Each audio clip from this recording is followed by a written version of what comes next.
back to Rating the List, where we review, discuss, and reimagine popular movie lists objectively. We're your hosts. I'm Brad. And I'm Jerry. And tonight we're going to talk about Brad's number 5 on his top 20 favorite movies of all time. So his number 5 is The Right Stuff, released in 1983, directed by Philip Kaufman, written by Philip Kaufman based on the book by Tom Wolfe, edited by Glenn Farr, Lisa Fruchtman, Tom Rolfe, Steph Rotter, and Douglas Stewart, starring Sam Shepard, Scott Glenn, and Ed Harris. This movie is about the U.S. space program's development from the breaking the sound barrier to selection of the Mercury 7 astronauts from a group of test pilots with a more seat-of-the-pants approach than the program's more cautious engineers prefer. I think this ranks so high on Brad's list because, one, it's based on a true story. Brad digs true stories. It's about space, right? It's an ensemble cast, which we know you like. It's really well done. It's really well acted.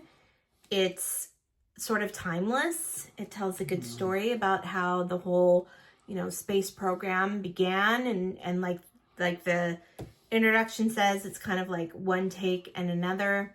You have your NASA program, and then you have what Sam Shepard's character is doing, trying to break the sound barrier, that kind of thing.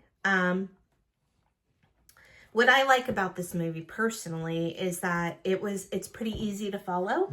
I think sometimes movies, either science fiction movies or movies based about like science or things that are really high complex things, tend to go a little over my head, but this is easy to follow. It's very grounded in the sense that the characters feel very real. They're not heroized, they become here. They make them out to be heroes because being heroes helps sell this to the nation. True, very true. But they're not portrayed as heroes, and they don't really see themselves as heroes. No, they don't. And so that kind of makes the story more interesting. It really stands the test of time. I think I saw this maybe a year ago, I want to say. I feel like I watched it recently. It really stands the test of time. It doesn't feel super dated or anything like that. I think it has, I don't know if any of you have watched the Apple TV series For All Mankind. It's got that kind of vibe. Yep. For All Mankind is like revisionist history, of course, but it's still the same kind of... They try to, there's almost a docu-fiction kind of approach to this movie, which is really interesting. So the book this is based on, it's narratively, it's unlike anything you'll ever read. I think I read the physical book, but I bet it's probably a really great audio.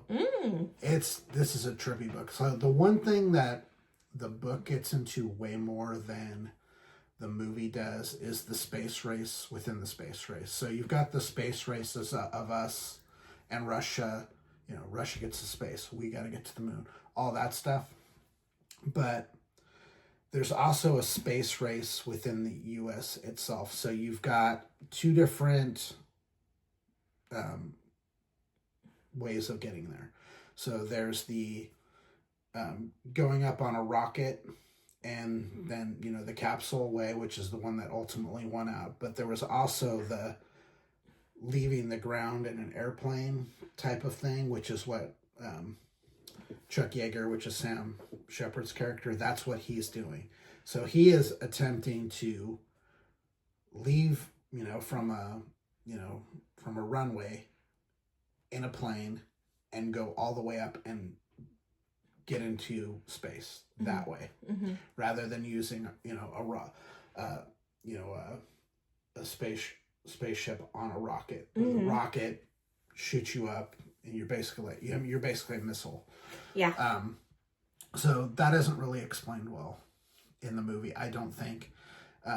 that's exactly what Sam Shepard's doing, and that like it's either going to be one or the other, and that's the reason that Sam Shepard is, Chuck Yeager is probably the most decorated test pilot of all time.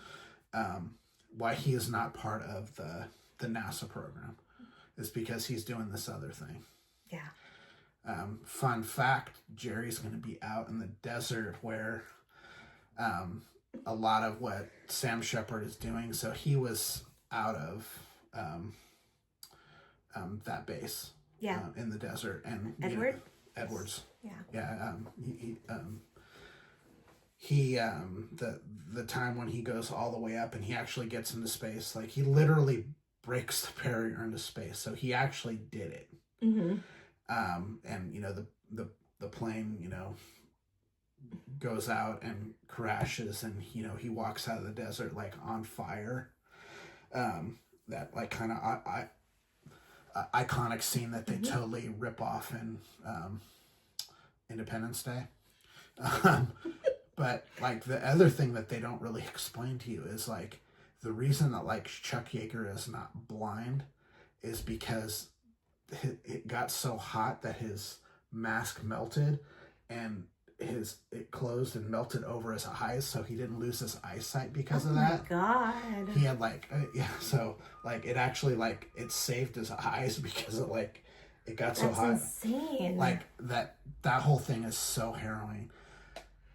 This movie is just like, I've always really been interested in NASA and the space race. My dad was huge into this stuff. So my dad was like, like a member of Ad Astra and all that stuff. And he actually like invested in this like company that was like trying to go to to Mars like years and years ago. Actually, like I had the actual stock certificates. Company went out of business. He's like, if you can find it, if they're still around or whatever, these are yours. I'm like, okay. And I actually researched it and they're gone. Yeah, he didn't like, it was like $5 or $6 grand or something. It wasn't this huge like investment, one of those things. But like he was super interested in that kind of stuff, and space exploration and stuff like that. So that was kind of always like in our life. And this movie is really about that. Mm-hmm. The performances in this movie are so good. They're very, very good. Scott Glenn is great. Sam Shepard is great. Ed Harris is great. Dennis Quaid is great. All these performances are really, really good. It's funny because I am not a huge space person. Like, that's not typically the kind of science fiction I gravitate towards. But I really like this movie. Like, it's really well done. I love the music in this movie. Music is great. There's also that iconic scene of them walking down the hallway in their suits. And there's also a scene that, rather than copy, that Steven Soderbergh pays homage to with the music that they play when at the end when they're all kind of like looking at each other, and it's just like, they're the only ones that understand. What movie are you talking about? So at the end of Ocean's 11, when they're playing the song when they're by the fountain, that's the same song that's played in The Right Stuff at the very end when they're all kind of looking at each other. Yeah. When they're like, no one else, like they're having a moment with, they're getting like praise or whatever, but they're just having a moment where like, we're it. Yeah. This is our little group and no one else understands it, and we're all kind of appreciating each other in like silence. Yeah. We just all kind of give each other like a look. It's the same song. Yeah. Interesting. Yeah. It's a good movie. It probably wouldn't be on my top 100. But she doesn't like good movies. It's fine. Seriously. But I ranked it at a 56.6. And I think it's, for me, it's not super rewatchable. That didn't rank high. But overall, it's a good movie. Okay. Anything else you want to say about that? No, again, this is another one I think people like get shy away from long movies. This is a long movie that does not feel long at all. This movie is paced so well. Oh, I didn't even realize. I forgot This that movie it was a long this movie. movie is that's what I'm saying. This movie is a long. It's a long movie. You don't realize that it's a long movie. It's paced so well. Yeah. There's so much really, really good stuff in this movie. There's a lot of humor. I think the actors really portray the kind of arrogance that these guys have. Mm-hmm. But, you know, that arrogance is also hidden behind kind of, you know, fragility. I think it does a pretty good job of handling the wives and their story, which is completely different thing altogether. They're dealing with, you know, a whole different set of things. You know, it's one thing to be the guy that's going up into space. It's another thing to be the loved one who's got to sit there and just wait. Not only do they have to wait, but they've got to deal with the kids and sometimes the media and stuff like that. Like there's times when, like, you know, the news crews just show up in these people's yards, and it's like, this woman didn't sign up for this. She's just trying to cook dinner for her kids. Yeah, and also, like, you know, if she sees something happen, like, how horrible is that? Like, her first reaction to seeing her husband blow up. Yeah, like in my lifetime, I've watched both of the Challenger incidents happen. Right. And I was so emotionally just destroyed by these people I didn't even know. Now imagine being the husband or wife of the people that or their parents or whatever. It's just like, that's a whole different level of thing. And then you've got the news crews who want to get some, like, story out, and it's like, no. Yeah, just let them do what they're doing. Yeah, I think this is a fantastic film. Philip Kaufman did not do a great deal of stuff in Hollywood, but this is by far the best thing that he ever did. Okay. It's a great movie. Yeah. And I can rewatch this anytime. Okay. Anything else? That's it. All right. Well, if you have watched The Right Stuff and you would like to comment, please do so in our comment section. Please like and subscribe to our channel. If you'd like to talk to us directly, please do so at ratingthelist@gmail.com. But that is it for now. I'm Jerry. I'm Brad. And we're Rating the List. We'll see you next time. Bye. Bye.